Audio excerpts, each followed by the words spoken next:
Dennis. You never know when he's going to show up. He could just pop in at any moment. Right. That's right. And you pushing the button reminds me that I'm going to be the host, and I should start thinking about that. Yeah. We put together a very terse show notes for you, Pete. Yeah, I Not see many, that. not many words. No, not These show not notes what are we get good. through. We should These are definitely maybe the do best that. show notes that we put together. Definitely under an hour's worth of content, if I had to guess. There's a lot going on in here. I mean, there's a lot to talk about. Yeah, definitely. There's a lot going on, most of which is just me ranting. Yeah. Yep. I'm allowed to do that. That's In actually... fact, I'm going to do a little rearranging because this guy, I believe, should be more down in this range. Hey, I guess I'll ask you about that later. Once the What? starts. About your scheme to escape Seattle. Yeah, that's in the show notes. We got to wait on that. Let's discuss our personal lives. I feel like we do that like a quarter of the time. Maybe not that much. Maybe only like a fifth. Yeah. Well, you know. If there's one thing I'm sure that everybody on our MLS is really curious about, it's our personal lives. My personal life in particular. Exactly. Oh, so apparently RMLS was not as excited as I was about the Vanden Arms guy. So you know how we got like 250 listens the week before with John MLTX? Yeah. We only got like 130 this last week. Maybe they listened to the John MLTX one and then they were like, I'm not listening to that anymore. Well, we'll see. Oh, Yeah. Snap. Zach, that means you got big shoes to fill. Yeah. I'm not sure if I can pull in any quote-unquote celebrity powers there, but... Yeah, I mean, that's the good news, right, is that you're awfully active in the subreddit, so I think that's... I mean, to me, like, as a member of the subreddit, if I wasn't on this podcast, I would be more interested in hearing what you have to say than Clint from the Vanden Arms.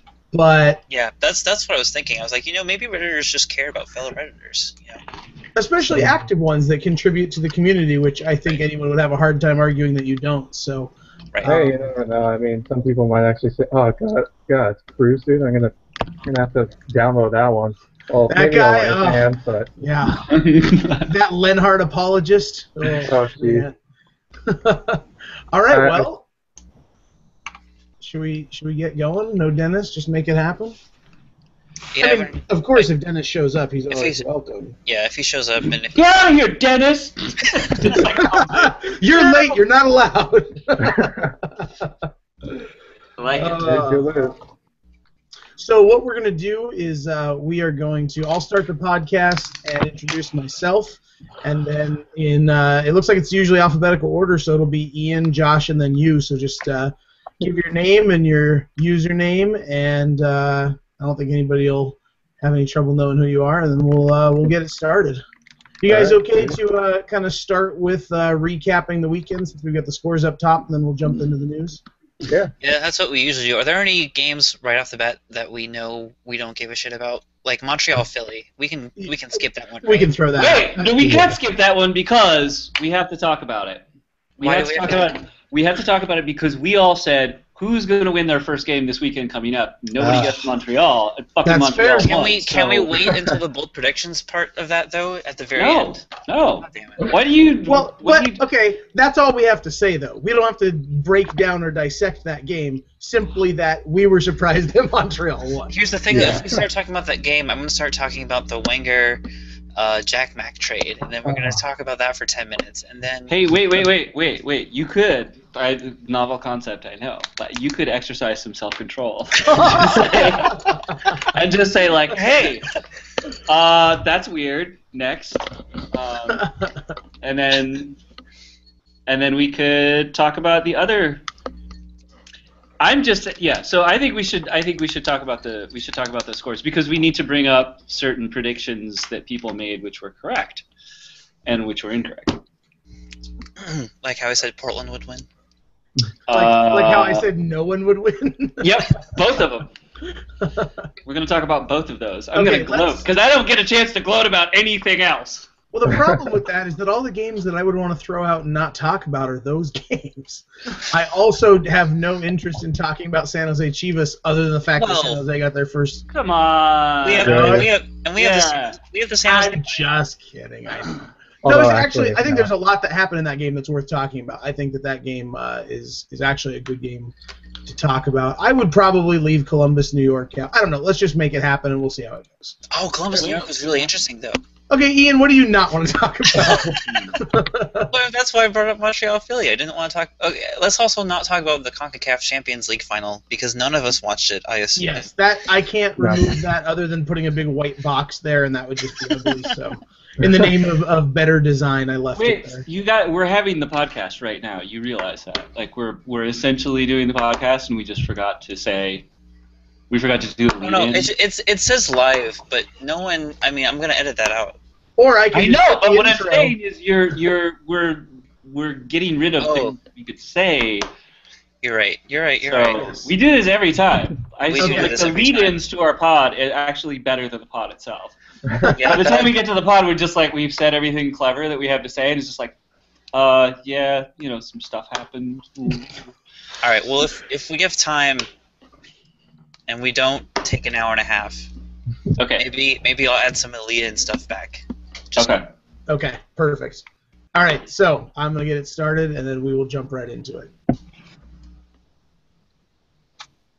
All right, welcome everyone to another episode of the slashMLS podcast.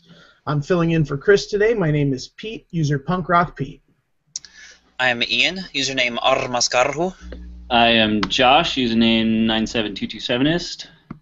And I'm Zach, username SomeCruiseDude. Yay! We got a guest! I'm excited. We have a guest who actually We have a guest who's really on meaningful content. That too, and we have a guest who's with us instead of doing the awkward Ian interview thing. Yeah. Well, thanks for joining us, Zach. We appreciate it. I'm sure plenty of the Redditors know you as SomeCruiseDude. You've been good about doing match threads and just being awfully prevalent in our subreddit. So thanks for coming on. And let's jump right into it, guys. We had quite a few games this weekend. What do we have? All but 3 teams in action, is that right? Everybody but Chicago and some other teams. LA and Toronto. Toronto. Yeah, that's right. How could you forget about LA and Toronto? How could you forget that LA still has only played 5 games? Yeah. Oh, the magic of scheduling. That's good stuff. One thing I would like. LA. Oh, it's probably because.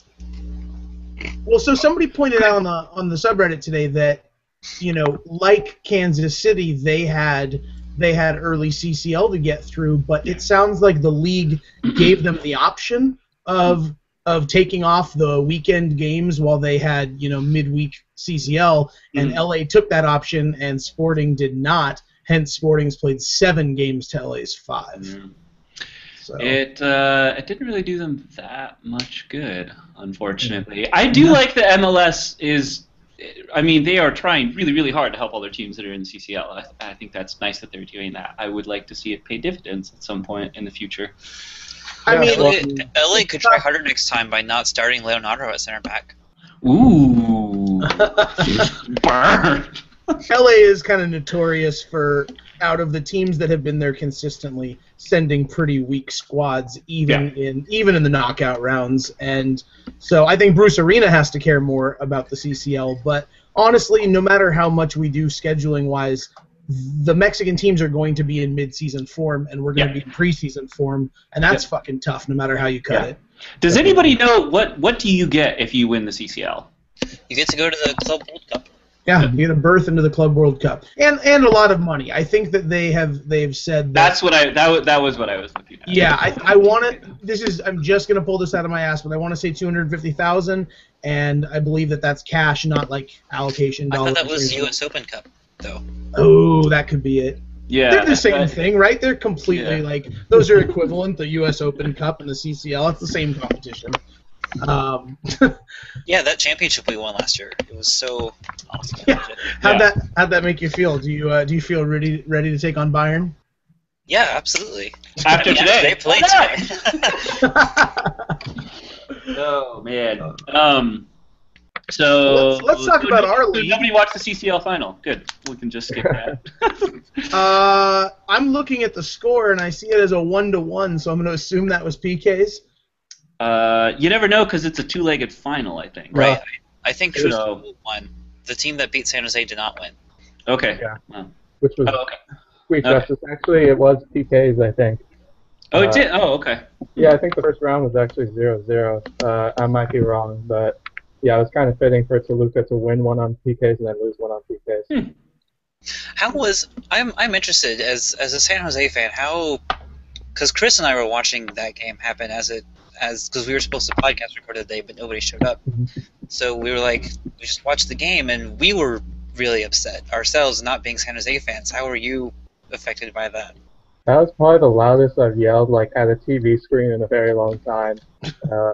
When Gordon was ended up offside, and then also when Salinas hit the bar, my heart sank. That was like probably one of the most intense experiences for sports because I mean, basically whoever won Toluca and San Jose, that would have been, they might as well not have played the semifinal round. No offense to the other team, the Guatemalan team, I think. But they didn't have to face another Liga MX team. So the Earthquakes went from being, okay, they got out of their group with 6 points, which I didn't even think was actually possible. And then they end up going to Toluca and like, okay, they're going to get crushed. I actually went to the first game. I made a big deal about it during the match thread that I was sitting near Ramiro Corrales. That blew my mind. I told a story about Earthquakes, but basically I ended up talking to him a bit, tried to leave him alone because I didn't want to be all fanboying, I guess that would be a term for it. But it was pretty cool because he was saying he wished he could be out there, and it just really humanized it. But it was funny to hear him basically smack talking Toluca in Spanish. That was nice because there were a lot of Toluca fans there at Buckshaw. It was the thing that really set the tone was hearing Puto after our own goalkeeper was kicking the ball. I was like, nice. Wow, this doesn't feel right. But get back to the main point of it. Just watching both games, I was thinking this could be going worse. I mean, we weren't scored on the first 5 minutes like some other teams, so that was always good. I think someone clarified in one of the match threads. They said no, it was 7 minutes. I'm like, oh, okay, sorry about that. But, it was something where it's I felt like if we could have beat Toluca, they were the top seed, then we would have had, because I like CCL with that, you actually inherit the home field advantage, so we would have had home field advantage in the finals if we got there, which may have been pretty good. Facing Cruz Azul, So, I mean, and then also the stuff added in with Toluca being fined a very small amount for filming the practice. I was like, this just doesn't feel good with me. Especially when it went to PKs. Filming people taking their PKs and then going to it and losing is just, that's a tough pill to swallow, I'm sure. Yeah, that's definitely, I was like, there's no way I can prove that PKs were filmed, but you gotta think, if you're going into a semifinal match where if it ends in a draw, and your strategy is basically to get a draw and it's going to end with PKs, then you're probably going to be practicing them. So, yeah, I mean, we got CONCACAF in that way that Toluca didn't really have to pay anything for it. Yeah, everybody's got to get the CONCACAF at least once. Well, you guys got it twice because that offside call could have gone either way probly, right? Yeah. But that's the thing, is that if it could go either way, then... it always goes against. Yeah. Yep. That should go to the offensive player. But let's move to happier news. You got your first win this weekend. Yeah, that was very nice. I mean, I was thinking I was thinking like, oh man, we're facing Chivas. This might not be good. And I was thinking, wow, that's the first time I've ever actually thought that. No offense to if any Chivas fans listen to this, but you got to be realistic. And watching that game again, Atiba Harris starting over Jallo, that was because Jallo's injured, so we're like, oh, that'll be interesting. And for the past 2 games, Wondolowski, he's been playing central midfield, which is far from his natural position, and that hasn't done us any well. So basically, a lot of San Jose fans look at games as before Jallo and after Jallo time, and when he got subbed in the second half, there was a neat difference, and that included Wondolowski actually, believe it or not, playing in the striker position.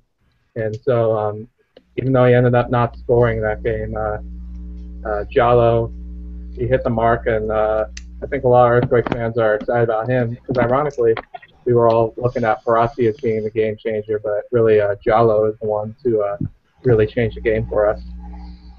So I will say that at the beginning of the season, I thought San Jose was going to be pretty bad. And then they proved me wrong pretty much right away with that CCL performance. I feel like it's taken them a little bit to recover from that, but I feel like they could be at least a playoff threat, unlike Chivas, who I've had to drop because I thought they were going to be a playoff contender, but oh well. So how about the play of Cordell Cato? He really impressed me, and Chase Salinas really impressed me in those CCL games, and JJ Caval's been great. How are you guys feeling about those guys? Well, it looks like, depending on where Jallo ends up playing, Jallo is taking Cato's place. Although, for whatever reason, Cato hasn't even been playing. Harris has been playing instead of Cato, which is confusing all San Jose fans. One of the things that concerns us is that we don't really know the style that our team is playing right now. And so Salinas, he's been dishing out assists. I think he's tied for assist leader in MLS right now. He's just silently been one of the most consistent players for our team and just in the league. But I think once we get players to full health like Jallo, our team's going to actually be one that people are going to be worried about instead of how it's been where it's like with Harris and players like that starting where I'm not sure what they're doing there, honestly. Yeah, but they've all been good.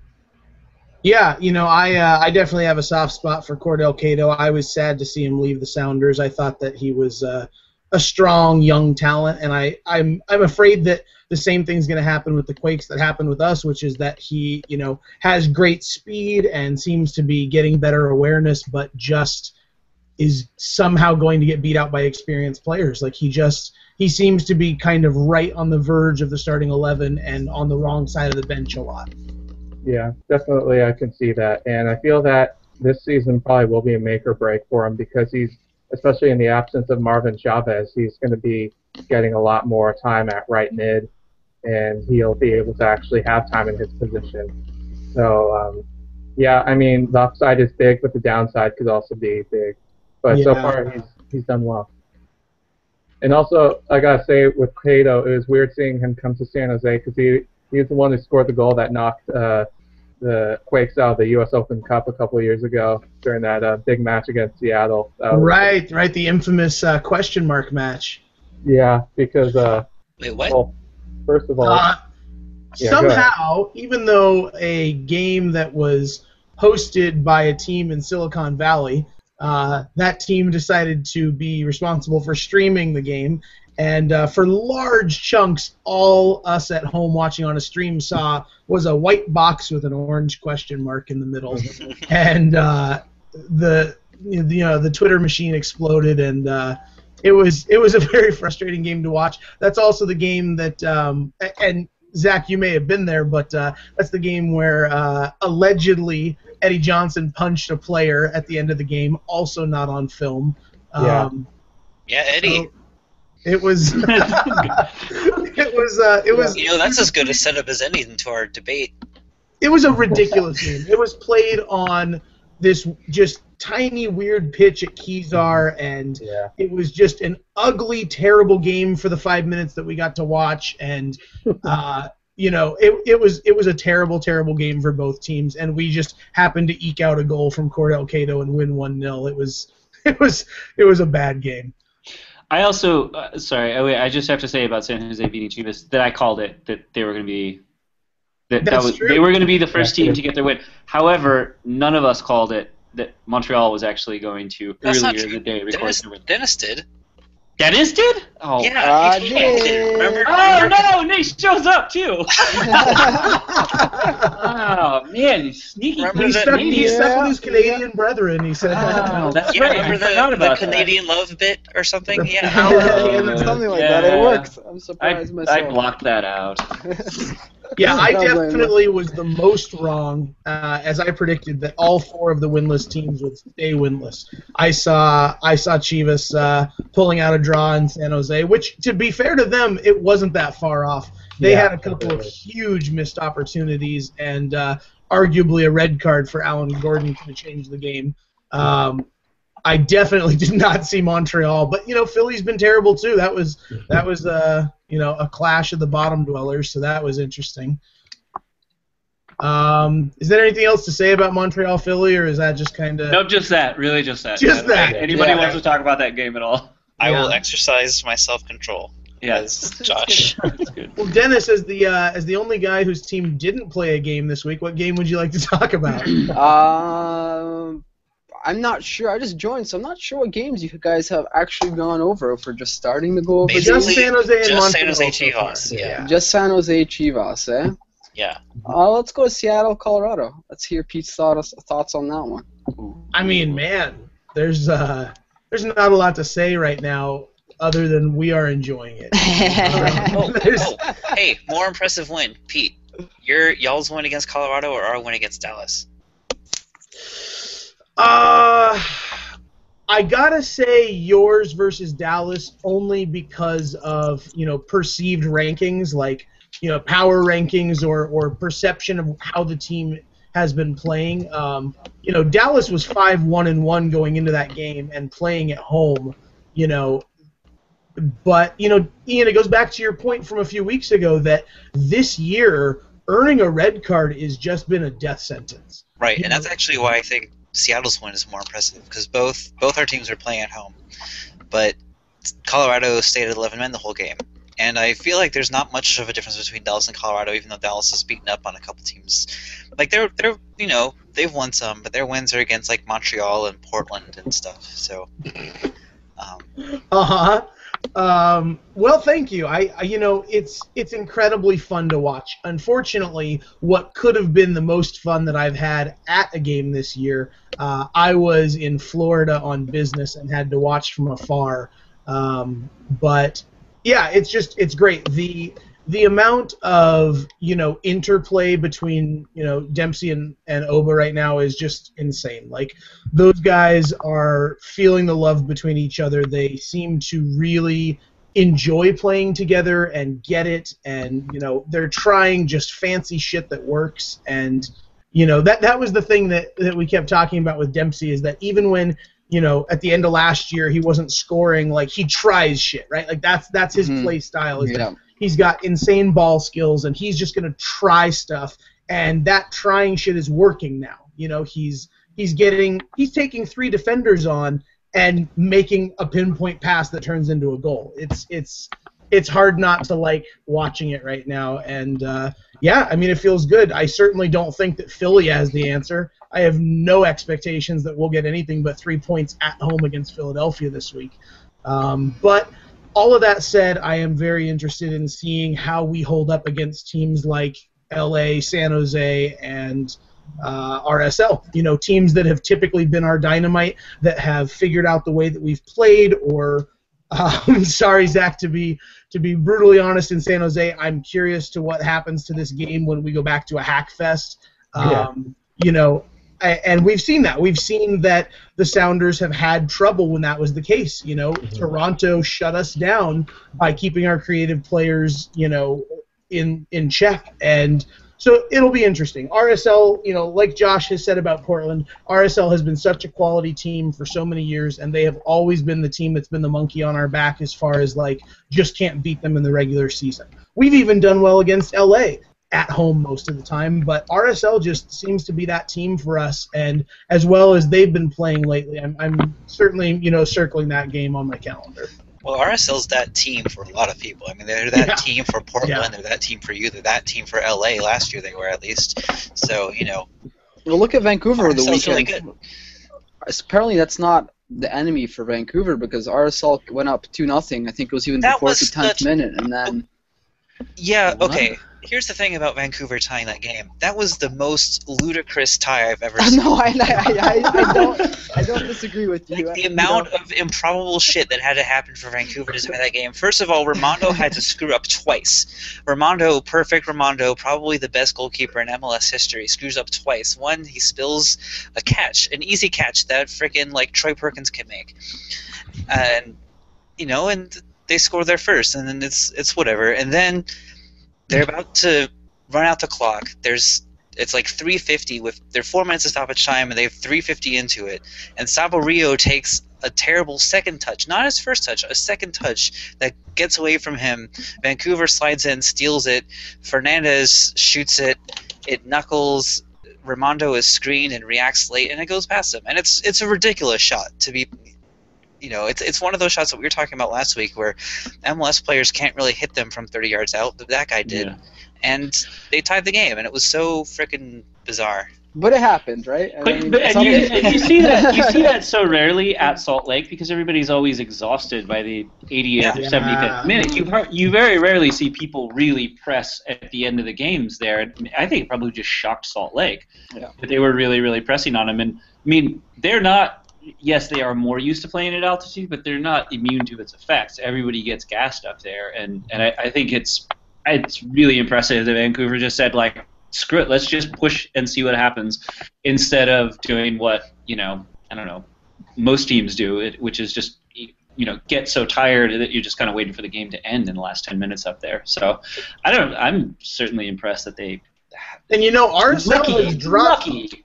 RSL's dropped a lot of points in the last 15 minutes of games this year. Yeah. That has been the thing for them, is that they are conceding goals late in places they should be getting 3 points. I mean, they could be top of the table by 5 points right now. Yeah. Five of their 6 goals, I think, allowed. I saw earlier today. Yeah. They're the people were talking about this with Portland. I mean, RSL is a way better pressing team than Portland, but even still, you're going to be tired at the end of a game if you press the whole time, and that's that's just a simple fact of physiology. So the fact that RSL is giving up goals late, I think, is just a consequence of them doing a lot of running and doing a lot of pressing throughout the game. Well, Ian, you said that our win was more impressive, but yours was certainly up there. You want to talk a little bit about that?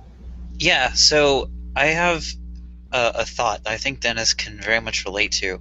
It's when your team is starting to look a little bit good after, being really, really terrible for a while, except for that one fluke year, you look for a whole bunch of reasons as to why this is a fluke. Like, you try and convince yourself so many ways that this is a fluke, we're going to continue to suck. And one of those reasons is that, we can't take advantage of when teams go down to 10 men, because we couldn't against Columbus. Well, we did.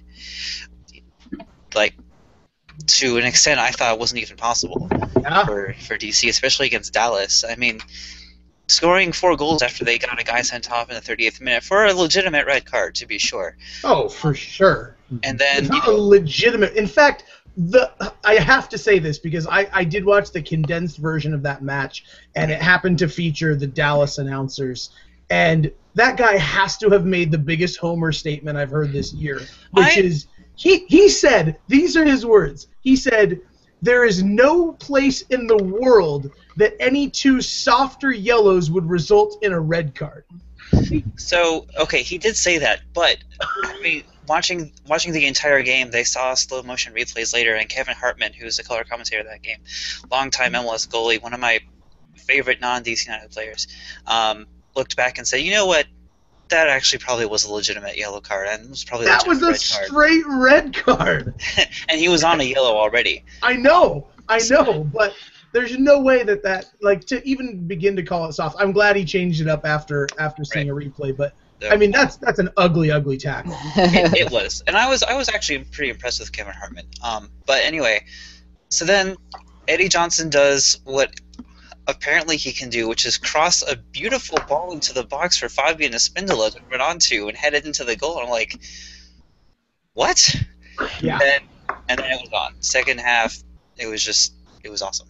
So Let me ask you this then. If you take away that one assist, if somebody else puts that ball into Espindola and you have an offensive explosion of 4 goals after a red card and Eddie Johnson's not involved and the history of this season so far, at what point do you stop being content with the hold-up play that we've both discussed? Like, I do think Eddie Johnson is playing very well for not scoring, but, like, he's getting paid enough that he has to also score. He has to do both of those things. I'm already not content, but I'm also realizing I also understand that it's not his fault because we don't have the width. We don't have the guys who can put in those balls like Eddie Johnson apparently can. Eddie Johnson passes to himself. John Franklin can do it, and actually that's sort of what sparked the run in the second half as Sean Franklin started to go forward when Dallas was down a man. But I fear that Sean Franklin isn't going to do that if we're not up a man. And I feel like he has to. That's like, again, I feel like I've said like 4 or 5 times this year, either on here or on the sub or both, that Sean Franklin's role is to be the Andy Nahar, like a poor man's Andy Nahar, who goes up, he sparks the attack, he can provide crosses into Eddie Johnson if necessary, because no one else can do that. Nick DeLeon can't really do that. Chris Pontius could do that, but he's going to be out for the year. And that's about all we've got on wide. Chris Rolfe has been doing an interesting job. I don't think he's a crossing guy either, though. So, Yeah, I mean, if there's one thing that Eddie has shown that is to be effective as a scorer is that he needs, wide service for sure. Yeah. That's that's where he's going to be effective in the national team. Yeah. Hold that thought. Hold that thought. I promise I will let you talk about Eddie Johnson and the national team. That will definitely be part of our discussion today. Do we need to say anything about, let's see, I guess Wednesday's blowout by Red Bull over Houston? Only that New York is dangerous again. Yeah, okay. So they had a little mini. They had the same amount of points as Portland did after 6, and now they're fine. Did anybody see any of New England KC? Speaking of late goals, I saw late goals. Oh man! I actually saw the 80th minute on of that game. Oh yeah, that's perfect timing. You could have tuned in at the 90th minute, and you would have missed absolutely nothing. And then suddenly it just all went bonkers. Well, you would have missed Colin's first red card. Nope, that's Kansas City. Yeah, New England versus Kansas City. I'm sorry, I thought you said New York versus Columbus. No, I was talking about New England, Kansas City. Okay, let's keep talking about that then. That sounds great. Yeah, first red. Hey, you got a red card! I know. First red in history. Yeah, I mean, what just for a man. Their center back too. I feel like he gets a yellow card every other game. And a lot of them are red worthy. He's on MLS instant replay more often than not. Yeah, somehow he is a remarkable fouler. I look at Ka. No, that's not true. No, Ka is still more reckless. I mean, the thing about Colin is that he's actually a good player, whereas Ka is a fucking idiot. But he is reckless, and he's also a fairly dirty player. I mean, I understand why KC fans like him, but he's very, very shirt grabby and pushy, and and he's prone to the odd, wild studs up challenge. It's remarkable. He gets on the nerves of literally everybody. I mean, even Jimmy Nielsen sprayed water at him at some point last year, right? So I feel like he's actually gotten multiple disciplinary committee, retro suspensions for things that should have been red, but somehow he keeps escaping it in the game. It's the Frenchness. I think it's just the Frenchness. If he was an American, people would be like, "You meant to do that." He's French. He just looks kind of disaffected and philosophical about it. And they're like, "Oh." I wish he's got the whole Captain Picard look going too. Yeah. The French cap. That's good stuff. I guess we can talk about Aduro's pizza hair. If that's that's another note in our bevy of things to talk about here. Okay, so who wrote the? Because I asked Chris about this. Chris didn't write this red sentence. Who wrote the red sentence? I wrote that red sentence. Okay. Yeah. Because I had to double check my facts, but I was correct that Aduro has 0 goals and 0 assists this year. Yeah. And but he did one time celebrate a goal by pretending to eat pizza. So he did last year when he was scoring goals. He did actually eat a piece of pizza. So maybe this is the mojo that he's trying to get back. Which was really odd because last week we were talking about weird goal celebrations, and then in the actual thread itself, before that match, I had actually posted the celebration from the year before, which is really weird seeing with pizza hair. Then after, you know. Guys, new theory: Dominic Oduro listens to the pod. I got it. Oh, yeah. There you go. He's our best friend. That would be amazing. Well, we have to start calling him then Dominic Aduro, friend of the show. I think we're only allowed to do that if we actually have him on the pod. I do not think that is true at all. Okay, fine. I'll call him friend of the show. I don't know. Friend of the show. friend of the show. Hairstyling genius, Dominic Oduro. That does make look anything. Does anybody else remember Jabril Cisse? Yes. That man had some bad hair. This makes all of his stuff just look totally banal. Because he never went. Wait, by bad hair, did you mean awesome hair, Josh? Well, there's a certain point where it does that kind of Lady Gaga thing where you cross into something. Like Oduro just. He got that, and it just went wrong on him. He was like, it's like you get really excited to take an open shot, and instead you kick it, and it goes behind you somehow. Like that one guy who from Philly from earlier. It's like that freak out moment that he talked about. What? Old like our second episode callback. Never mind. Yeah, all that I'm wondering with Oduro is if he's going to keep that, kind of like similar to Wondolowski with the W, if he's going to keep that pizza in his hair to keep the mojo going or something. Oh, he didn't score though, right? No. Who scored in that game? Was it It wasn't Chris, was it? I mean. Oh, I guess I'm mistaken. No, it was Arrieta on a PK. That's right. Yeah. That might be what he's going for, though. Just apparently somebody was saying that on his Twitter feed, it's like every third tweet he's at Papa John's. So I'm not sure. Oh man, that, just but the worst pizza. You just couldn't pick worse pizza. Remember, Kai Kamara had the thing where he loved Chipotle, and I was like, that's kind of cute. I eat at Chipotle sometimes. Papa John? Nah, I'm not going to Papa John's. Oh. Well, so I think that pretty much covers the games this week. Yeah. Josh, do you want to give us your 30-second disappointment rundown, or?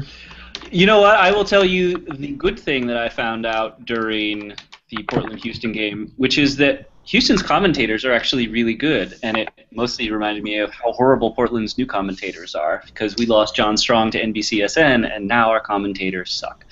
So I was listening to Houston, and I was thinking, gosh, these guys are pretty good. And then I was thinking about it, and I was like, they're not actually that good. It's just that the Portland ones are really, really bad now. Yeah, no, they're not. Their play-by-play guy is actually pretty good. He kind of reminds me of Dave Johnson for us, but their color guy is the single most homeristic color guy in MLS.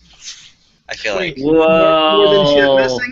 More than Shep Messing? Yes, yeah, yes. I was gonna say, there's some more than Shep Messing, really? No, Yes. Shep Messing is awful. He must have been on his best behavior then, because he was very good during the Portland game. And I don't know. I was impressed. And we were all talking about the match, said, hey, these guys don't suck, which reminds us all, our guys suck now. Well, San Jose used to have the most homeristic.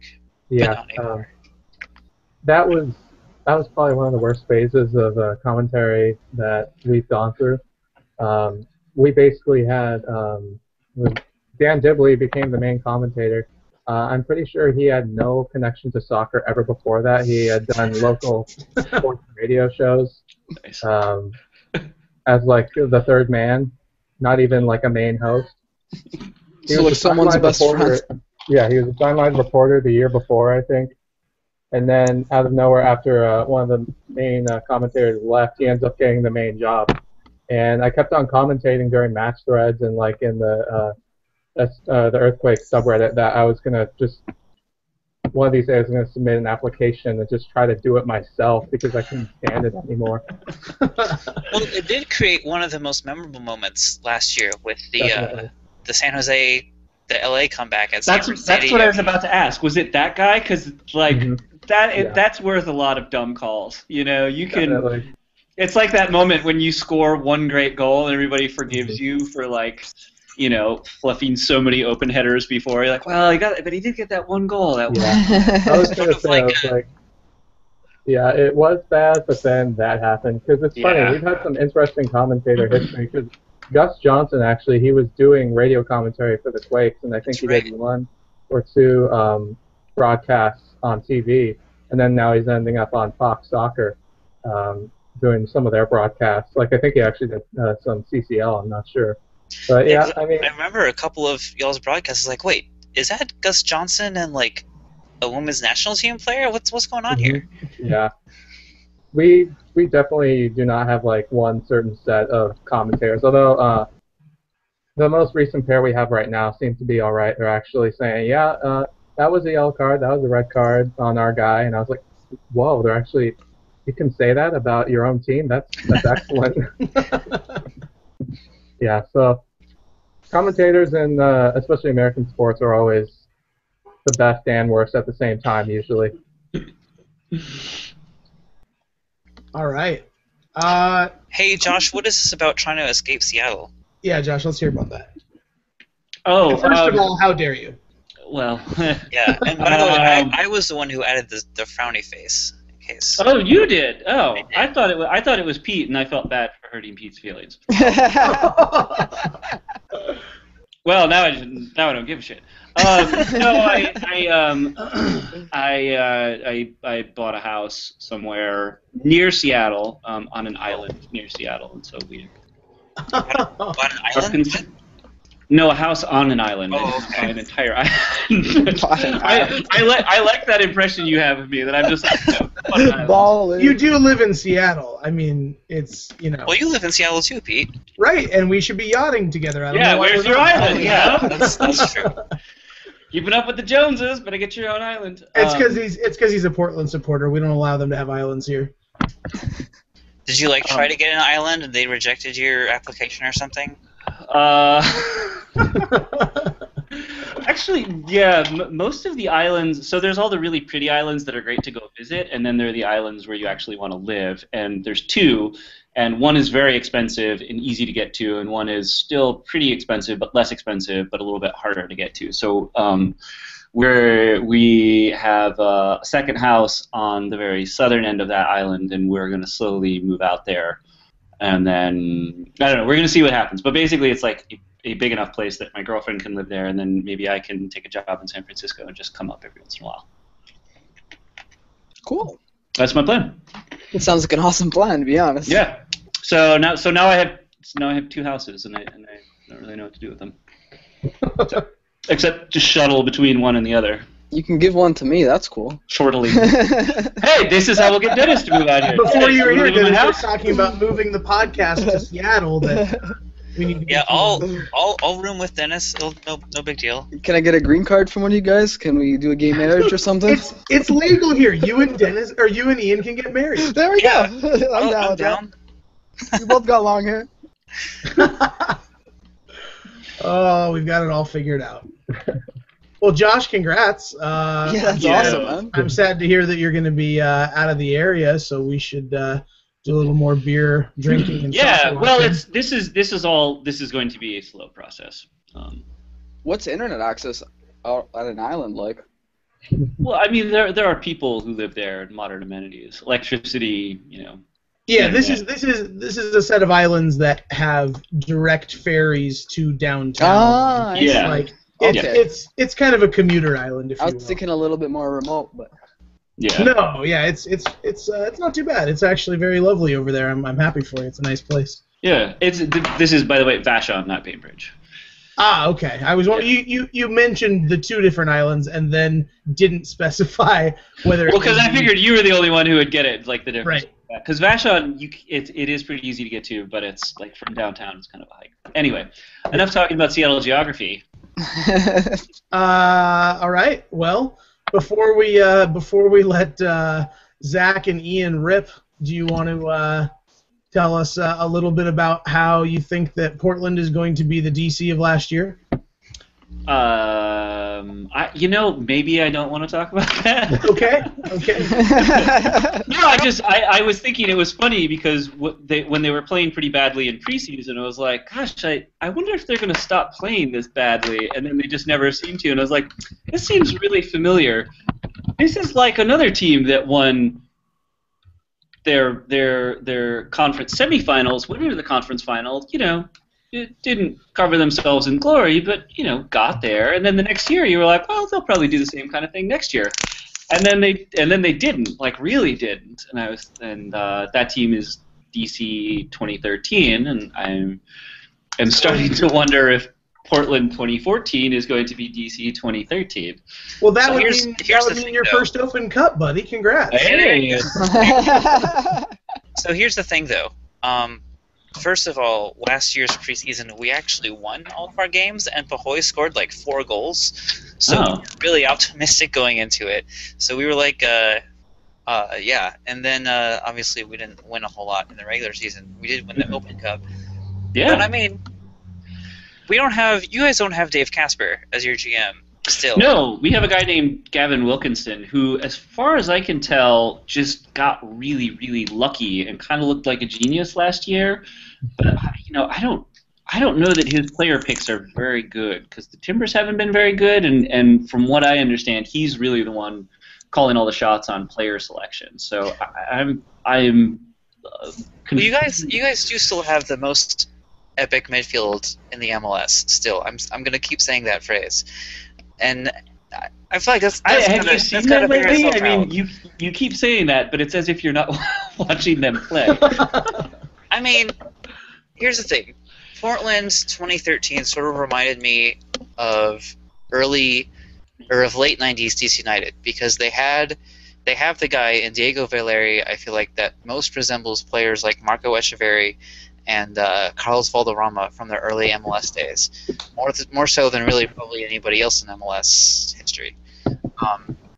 After those guys were gone, and then I guess above that, you don't really have a striker like Lassiter. You kind of did with Ryan Johnson. So that a little bit. It's problematic, and your defense is also problematic.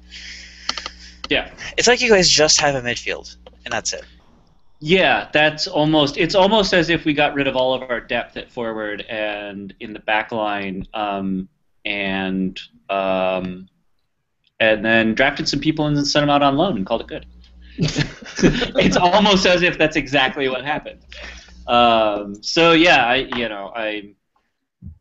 I think it would be interesting if this is like a thing that happens in MLS where you're like, hey, you were pretty good last year, but this year you're like record-breakingly bad, and people just kind of bounce back and forth. But it's interesting. I mean, like San Jose, 2012, amazing. 2013, not so amazing. They were better than 2 Eastern Conference playoff teams, and they had the same amount of points as a 5th place Western Conference playoff team. Well, that's true. That's true. But they did not say what?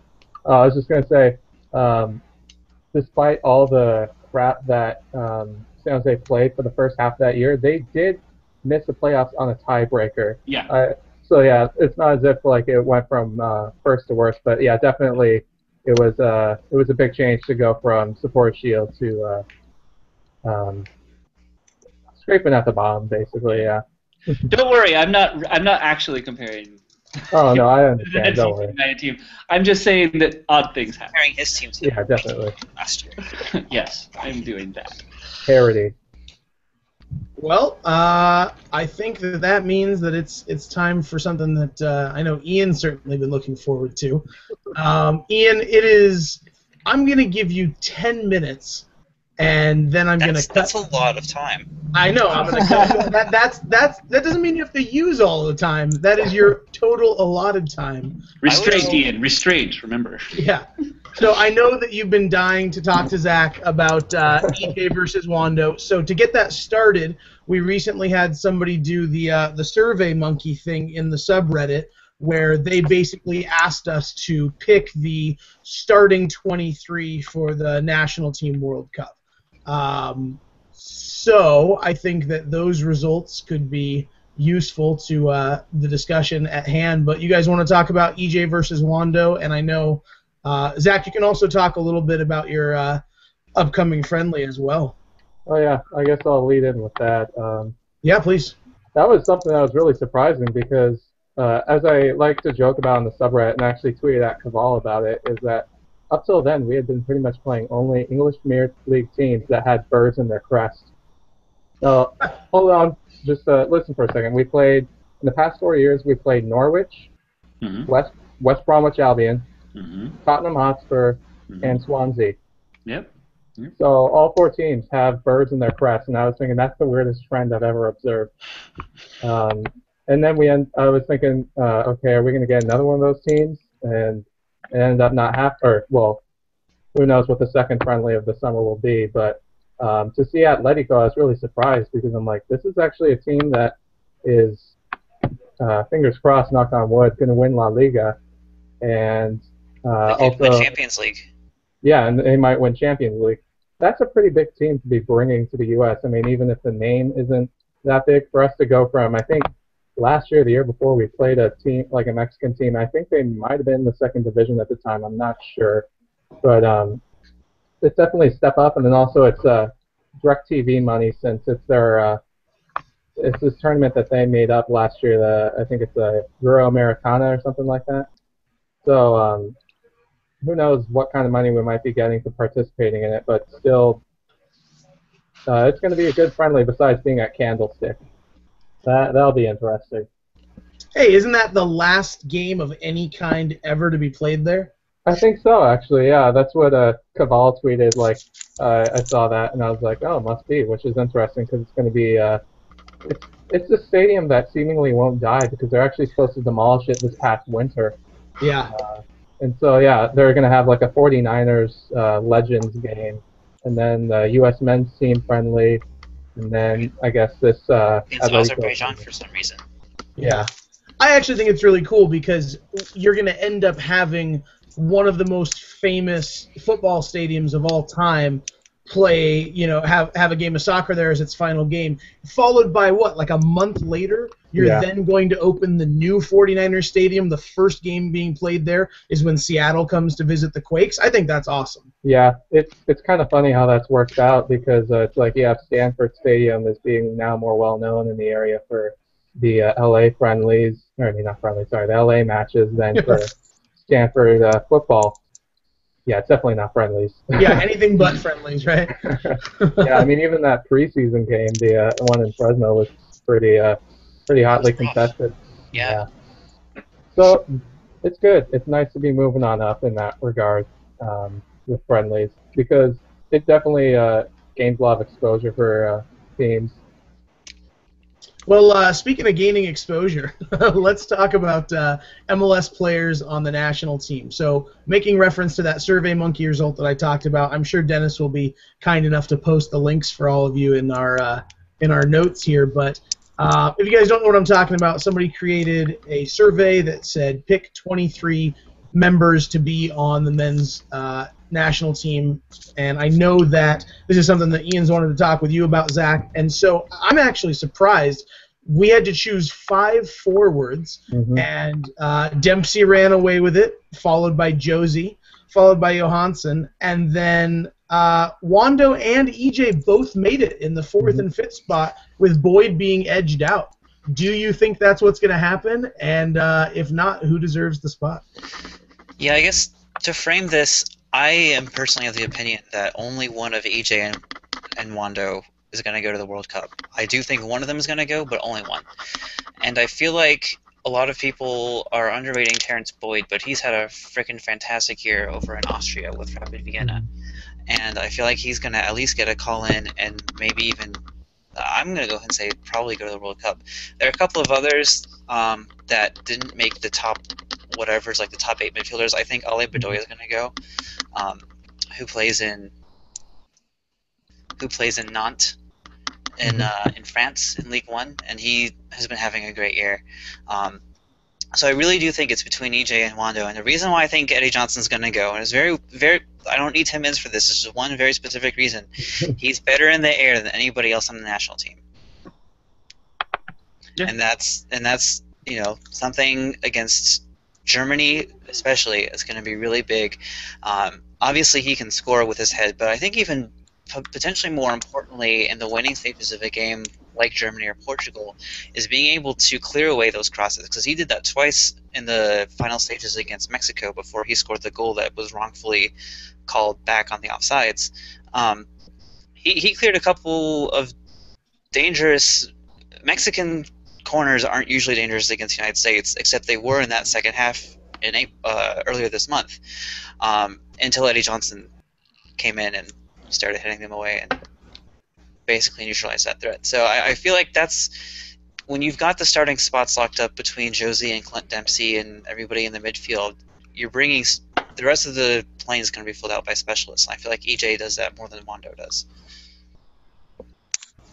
All right. Anything else? Or? That's my opening statement, I guess. All right. Doing classic debate style, like one at a time, rebuttals and everything. All right. Yeah.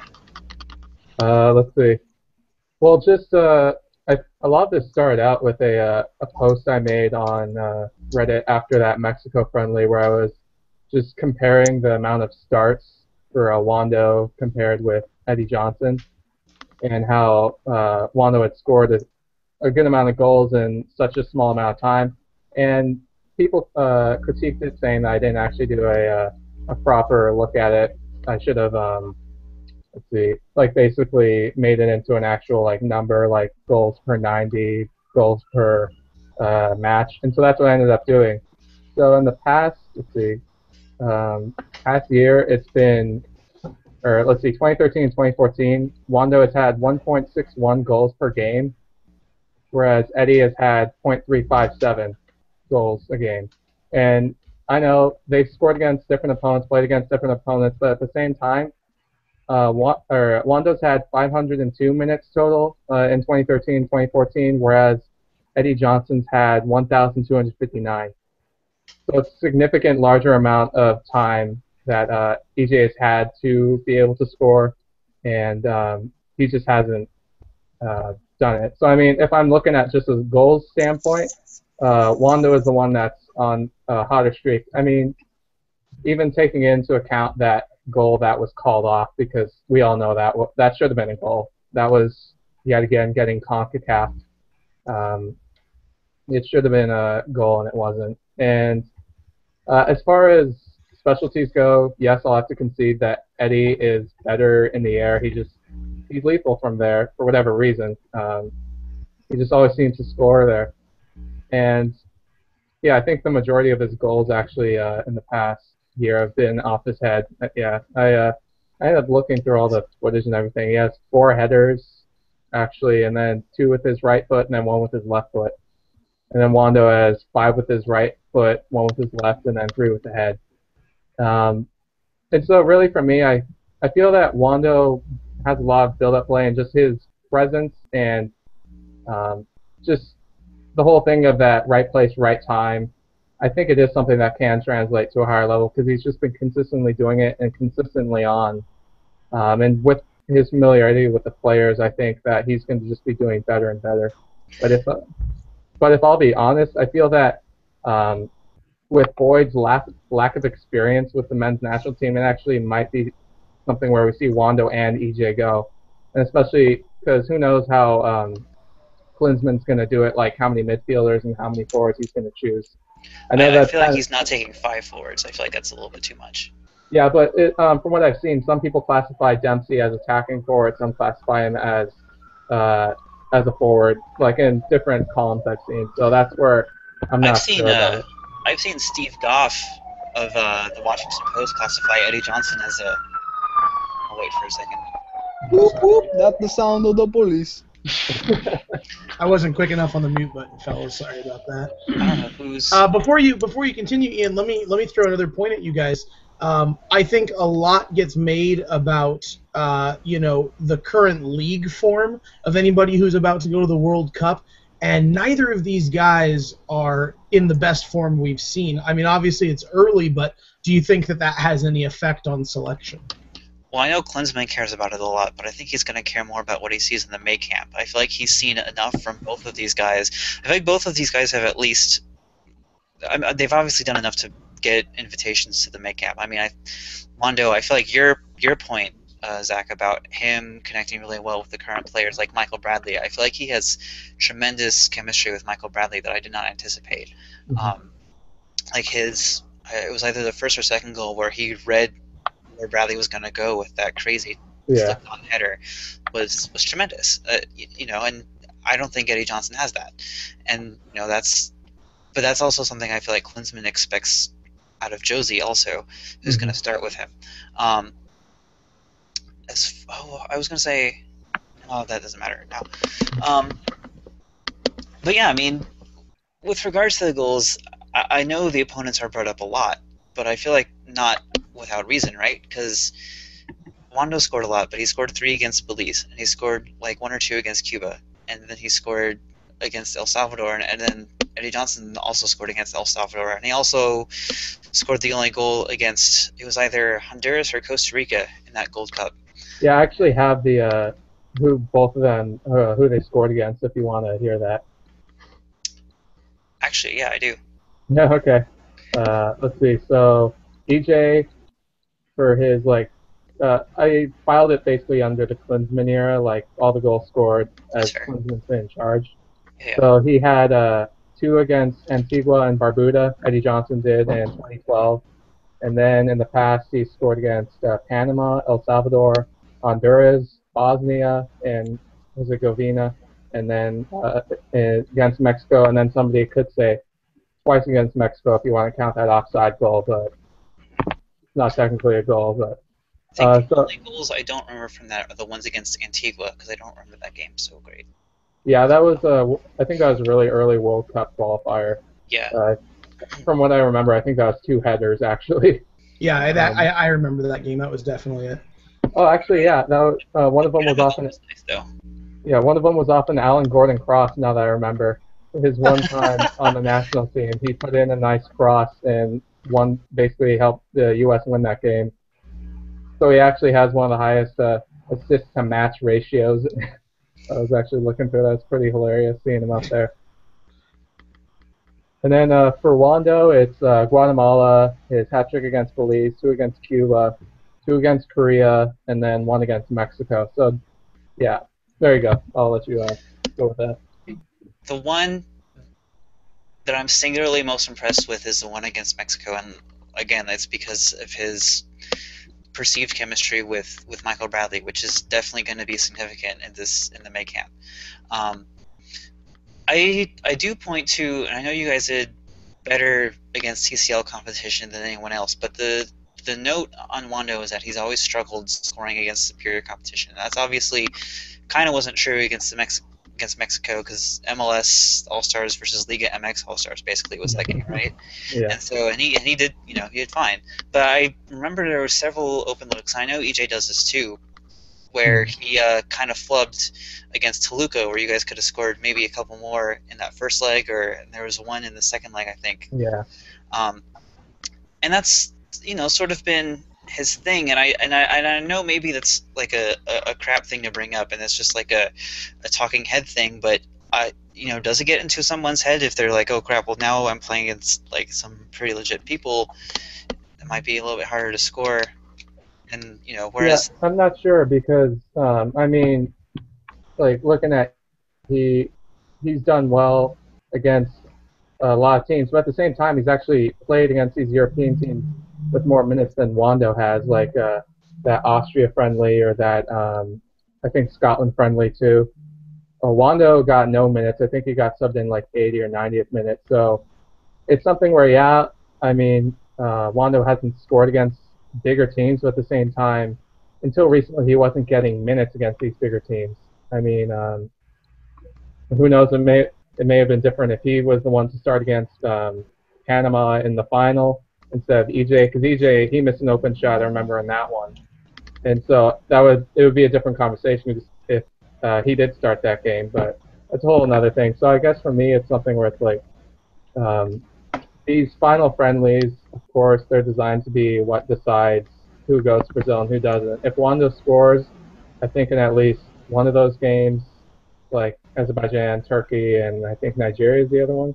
If he scores in one of those, then it's going to be hard to say that he can't score on the next level, especially if he's just coming in to clean it up in the 90th minute. I would be less enthused by a goal from either guy against Azerbaijan, to be perfectly honest. Oh, yeah. Well, I mean, I understand that, but as far as staying hot, too, that scoring goals is scoring goals many times. I mean, that's what I haven't been a fan of, with some people saying with like his goals against Belize and Guatemala, they shouldn't be taken as good. I mean, yeah, I understand that it's not as quality competition, but at the same time, he's doing his job and scoring goals.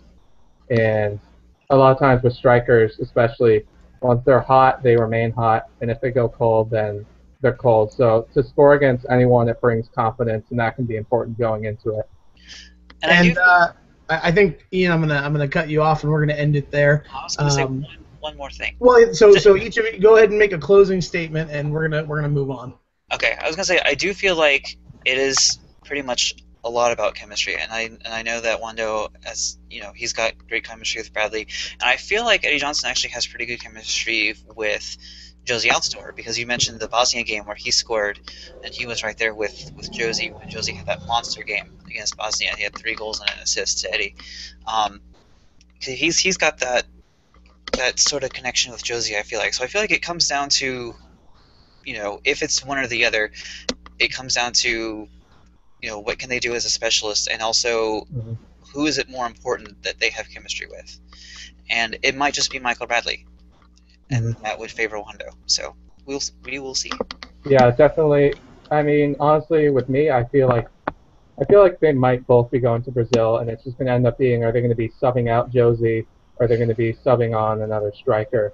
If they're subbing out Josie, then definitely that'd be something. I mean, where you would see probably Eddie coming on with his headers and everything. But if it's to go with Josie, you'd see EJ going on. But honestly, for me, I've seen, or what I think I'd see is both of them ending up coming on, Wando and EJ, because EJ's going to have the prowess in the air, and then who knows if he'll actually hit it in or not, and if he doesn't hit it or not, Wando will be down there to clean up the scraps, just being there in the right place as always to score that goal. Sweet.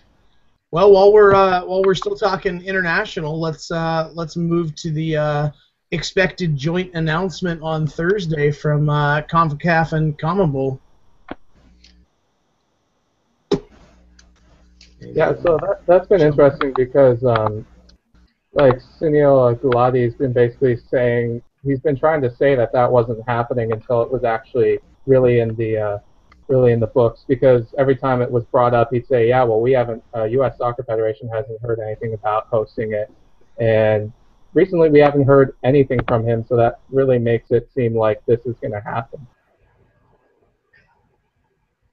Yeah, I mean, I think it's a great idea. Obviously, I think most of us are excited about it, especially with kind of the ramp up in visibility in this country, you know, of soccer between the World Cup and Ian. What is going on? I'm reading the rest of the notes, and someone put in Antarctic geography, South American geography. I assume this was Dennis. Yeah, that was me. Time permitting, of course. Time permitting. Anyway, you know, with the World Cup this year and 2 new expansion teams next year, that the possibility of the, you know, Copa America, especially being hosted here, and that whole idea is great. You know, I think that can only further building the sport in this country, which, as we all know, is still growing. Yeah, I'm really excited. I've been looking for those 2 confederations to combine, and like not fully, Actually, I kind of would like for them to combine fully, but I know that's never ever going to happen. But this is sort of, a step to there being more interactions between, because I know Mexico gets to go play in their Copa America all the time, and it's totally not fair because we never get invited. And it would be really cool to play in their Copa America, to play a Euro style competition with, basically teams that are in the Hex plus all the South American teams. That would be awesome. And if we were to win that, or come close, it'd be actually something valuable to win, as opposed to the Gold Cup, where it's basically, well, are we going to win or is Mexico going to win? Or Panama. Yeah, It is Ranked interesting. 110? This is like the Centenario, which, I mean, unless I've misunderstood something dramatically, they have the actual Copa America in 2015. And then they're having the Centenario, Yes. which is like a series of friendlies, and so they're adding in the U.S. and Mexico and who else? This is going to be a legit competition. This isn't just going to be a bunch of friendlies. This is going to be, they're trying, They're gonna have it. Well, they're going to have it here in the United States. No, I know that they're going to have it here, but they're also adding in extra teams, which seems like. Well, no, it's going to be like the Euros. It's going to be 10 teams plus 6 that are basically in the Hex, right? It's us and Mexico and probably Costa Rica and Honduras and maybe Jamaica, maybe Canada, probably not Canada. Because Yeah. there's the 2015 Copa America that's going to be held in Chile. That's Yeah. the competitive one, and then there's like a. They there's want this another one to be competitive too. Oh they really? want- Okay. Yes. I mean competitive in the same way that say like the Gold Cup is competitive. They want it to be more competitive than Gold Cup. They want it to Okay. be as competitive as the Euros. Interesting. Yeah. I mean, I'm excited about the idea. I just was under the impression that it was a series of friendlies. Hence my note in the show notes, Friendly Palooza. / cash money, yo. Yeah, because they are having the regularly scheduled every 4 years Copa America in Chile in 2015. So to have another one right away the next year is interesting. And I could be totally misreading it. I just didn't know that they would have a major tournament 2 years in a row. Well, I mean, it's not unprecedented. I feel like. I mean, we do Gold Cups every other year on the odd years, so we basically have major tournaments every year except for the Euro Cup year. So. Well, yeah, but the Gold Cup isn't a FIFA. I don't quite understand what the Gold Cup is, except that it gets you to the Confederations Cup, which is again not quite like a completely sanctioned official something organized by one of the recognized. Well, no, but you have to release your players for the Confederations Cup. You have to release your players for the Gold Cup and the Copa America. I'm not saying well, yeah, but the Copa America is like the World Cup and the European Championships. Yeah, it's a And- legitimate tournament, right? Yeah, and I'm not saying Whereas that tournaments that are not federation organized and federation specific are not, but they have like a different air to them, and it seems like Right. the Centenario is like, let's have a party in America, and like. Let's see who comes, yeah. Yeah, and like I'm stoked. I get to go, see Argentina, which I never got to do when I lived in Argentina, because you can't get those tickets. So maybe I'll get to see them, though I'll probably have to pay crazy scalper prices for it. But yeah, I thought that this was like, more like the Confederations Cup than the actual Copa America. But I could misunderstand that. The Confederations Cup is fun too. I mean, I'm not saying they're not fun. I'm just saying it's not. They're not the same level, They're not on Yeah, the same there's tier something of different. tournaments, right? I don't know, man. Brazil versus Spain in the Confed Cup final last year was pretty intense. But Yeah. think about a Brazil versus Spain World Cup match or anything. Well, any yeah, other obviously that's tournament, going to They're be bigger, but they still. I mean, that was Brazil saying to Spain, "Hey, fuck you. We still own the world game." Because everyone was writing Spain, after their consecutive Right. Euro Cup wins and the World Cup win in 2010. And everyone's like, Yeah. the soccer world is Spain's. And Brazil, they came in with a grudge last year, and they're like, screw you guys. Yeah, We- I mean, we're still relevant. I'm not saying that they're meaningless. I was just curious how this relates to the normally scheduled Copa Right. America that is only teams from the CONMEBOL conference, and that is, the official one, because it seems a little quasi-official with Japan and the U.S. and a couple other countries that have deep relationships. Are they? I thought Japan was coming. Yeah. No, they've actually been in previous ones. I'm pretty sure. What? Are you serious? Yeah, that's the thing. I mean, if you're saying it's not necessarily a serious competition they've had, let's see. I'm looking at previous invitee nations. I'm on the Wikipedia article. In the past, they've had Canada, Costa Rica, Honduras, Japan, Mexico, Spain, and the U.S. in Copa America. Oh, really? Yeah. Oh, yeah, I may have. They always try to make it a 12-team thing, so they always invite 2 teams, and they never. The thing about that though is those teams that are invited, they never send their A teams. Like when we went, we sent our B team. When Mexico went, they sent their C team. They were doing the Gold Cup at the same time. Interesting. With their B team. So. Well, I'm glad I said that I could be mistaken because it appears that I am. I do understand your original point, though. Like, yeah, definitely. I was just confused by it. It's because, you can't be like, oh, welcome to the World Cup and Catalonia, because why not? Like, right. There's like a pretty rigorous process for qualification, etc. And anyhow, so I mean, I would love for this to become more of a real thing, like the CONMEBOL, CONCACAF. I want MLS teams playing Copa Libertadores. I want MLS teams playing Copa Sudamericana. You want to see how your boys are after getting off a flight from like Rosario, Argentina? DC did it. They did it with Sudamericana in 2005, and they almost won. Really? Against a Chilean team. Yep. Wow. I had no idea. They actually won the away leg, but lost the home leg and ended up losing on away goals. Wow. I would love to see a Euro-style tournament just from the Western Hemisphere. I think that would be fantastic. And then we can play the Euro winner, and then... There we go. It's like, Ian, I love if there was a World Cup of clubs. If there was like a World Cup of clubs, like some sort of FIFA-organized club. And if there was another way to get into that through your confederation, that'd be great. Yeah. If we want to go to the World Club Cup so bad, we should just host it.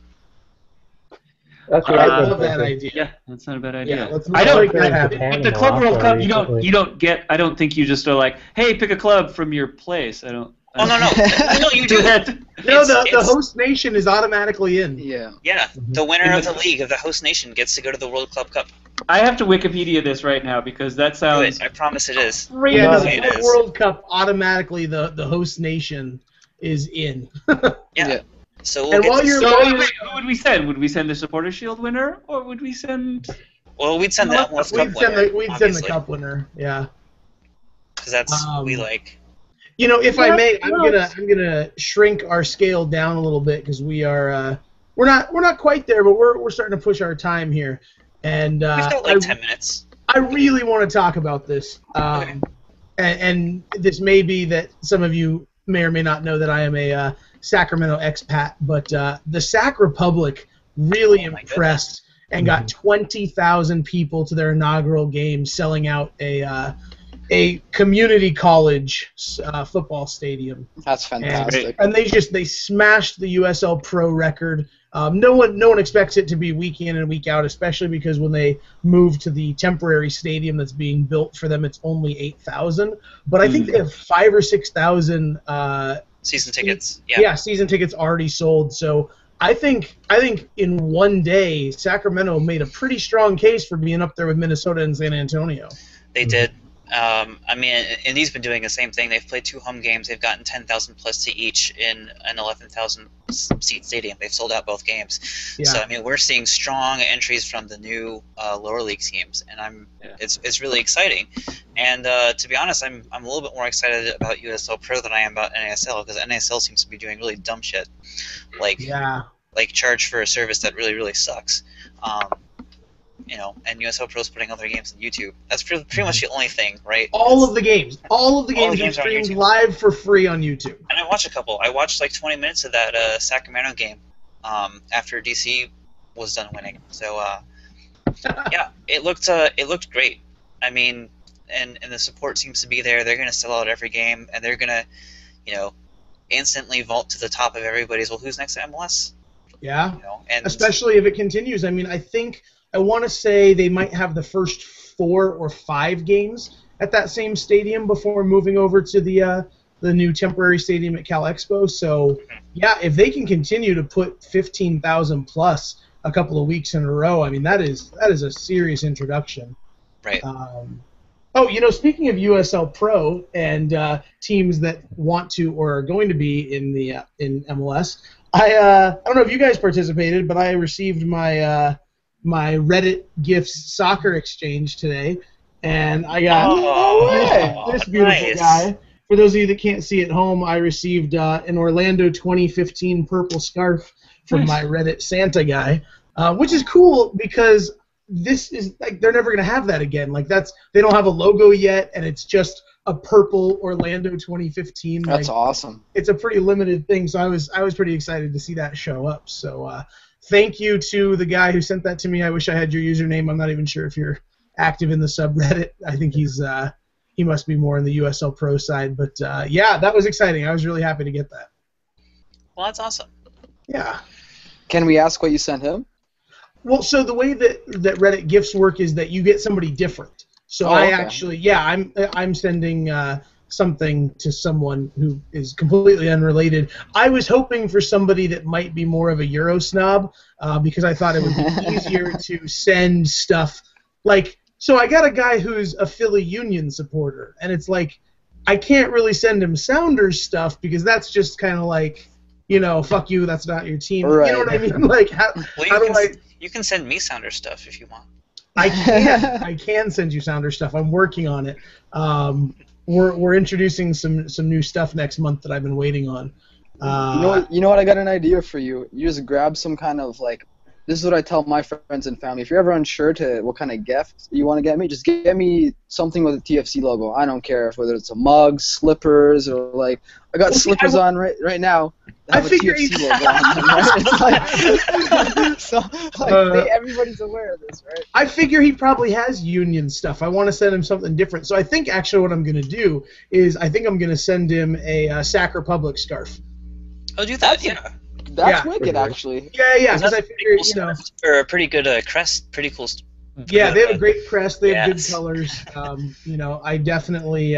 It's tough for me, Obviously, I'm a Seattle supporter. I live in Seattle, but being from SAC, I have that connection. And of course, they have to be the first team to ever have joint sponsorship from the Timbers and the Quakes, and that's tough as a Sounders supporter. Your 2 favorite teams. My 2 favorite buddy teams, but. Yeah, so I think I'm going to do that. I think I'll send it out. It'll just be San Jose pretty soon, don't worry. That's true. Yeah, I got to say, the funny thing about that was we took forever to send both of our guys there, then especially our second loan signing. But then who ends up scoring the first goal in Sacramento home history? Adam John, the last loan signing we sent there. That was pretty funny to me. I was like, save best for last, I guess. And who scored their first goal ever? Mike Facito. Sounders, Timbers, Quakes. Mike Facito.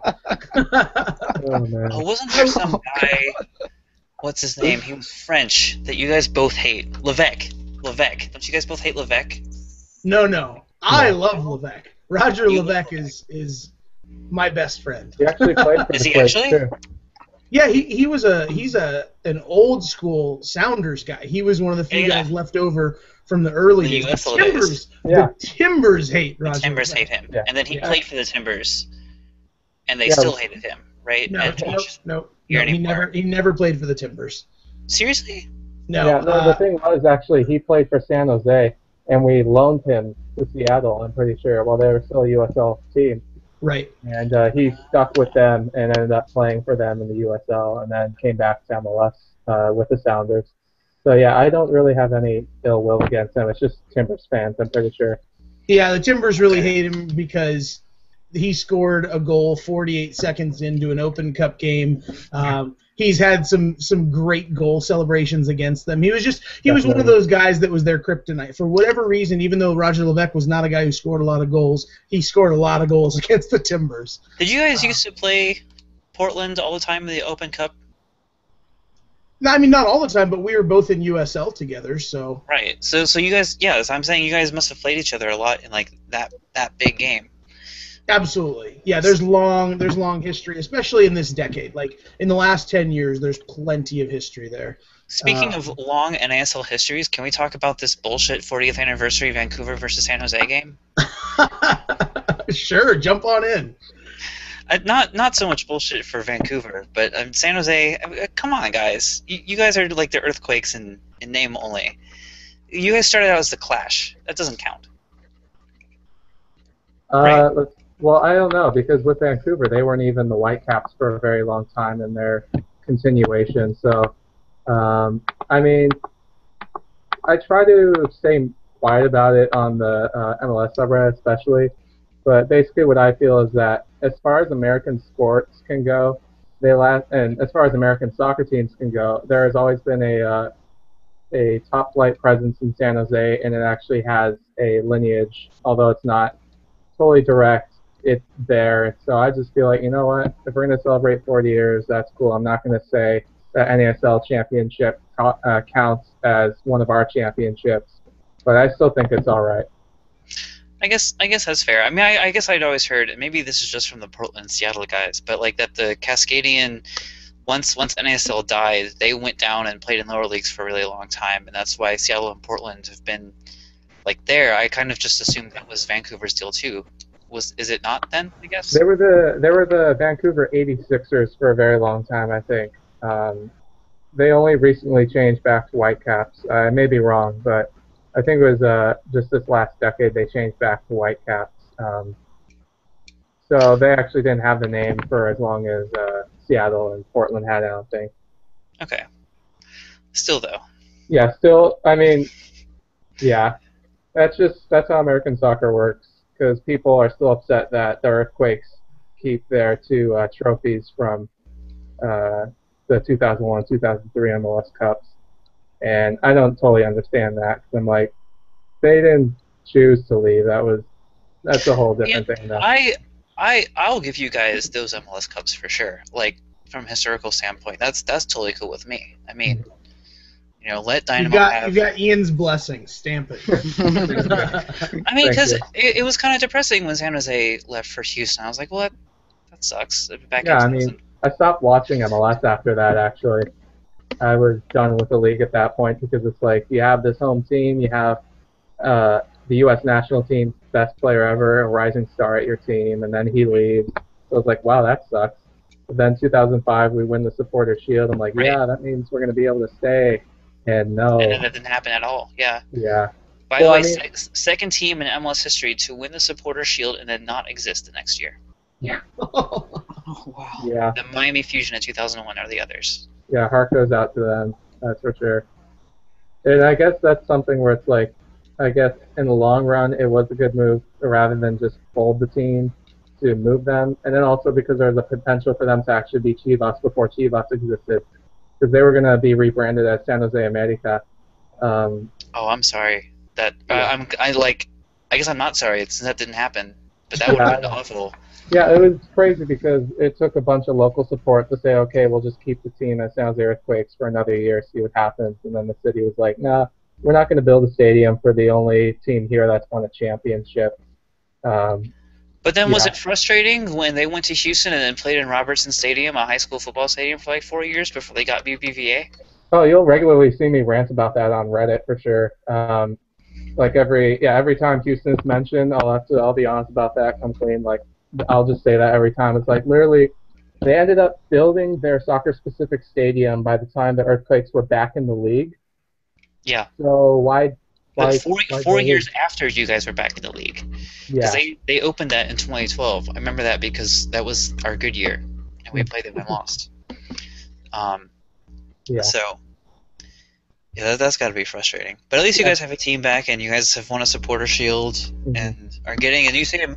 How is the new stadium looking, by the way? I know that you guys have had quite a few setbacks, but... Yeah, I mean, barring any like Indian burial ground sort of thing going on, we're going to be having a stadium next year, which is great. That adds it to the whole 2 expansion teams and then also a new stadium for the Quakes. I think that'll end up being a really big draw for local fans. and just to also probably have more national team games there, along with the Santa Clara other stadium for the Niners being open. It's just going to be a really, I think, cementing in for the Earthquakes, and also probably I'm gonna go out there and say that they'll have a big signing next year because they won't be funneling any more money into the stadium itself, and be able to actually put it into the team. So next year should be a big year for us, and the stadium it's being built, so that's always good. No more munitions or bunkers being discovered. Yeah, we've been a very unlucky team, but finally stuff is going our way. And that's fair. I mean, I feel like there's actually quite a lot of precedent with teams opening up stadiums with brand new signings. I mean, there was I think it wasn't immediately after, but Henry came to Red Bull Arena about a year after that opened. Boniek Garcia was signed by Houston right when BBVA Compass opened. So yeah, I mean, there's a lot of precedent there to get a awesome guy after you get a new stadium, especially in today's MLS. So yeah, I hope it works out. All right, well, we're just about ready to wrap it up here, guys. Anybody want one last go? We've got a couple of topics available. Oh, have any of you guys tried the 2048 game? Yeah. Not this version. I've tried it in general. I think I have it on my phone for time wasting. Have you ever won? No, I have not, but then I saw some mentions in the thread about the general strategy. To be honest, I think I've played it like a total of 4 times, but it is remarkably fun. It's actually a pretty simple system. So I was explaining in the pregame, you just pick a corner, funnel all of your high numbers to the corner, and then it works out. So, sounds good. I like seeing a bunch of smiling Graham Zusies, and what I assume it's Higuain, right? Chris isn't here, so I can't. Okay, yeah, it's Higuain. It's Higuain and Zusi and Salazar. Salazar. Yes. And then it's Timber Joey, or is it Timber? Yeah.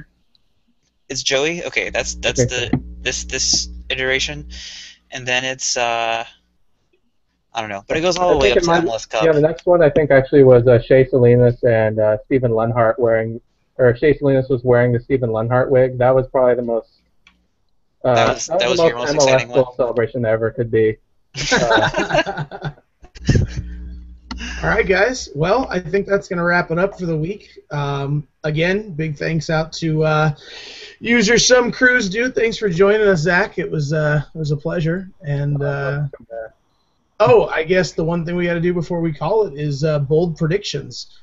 Zach, if you're not familiar, no. All right, fuck it.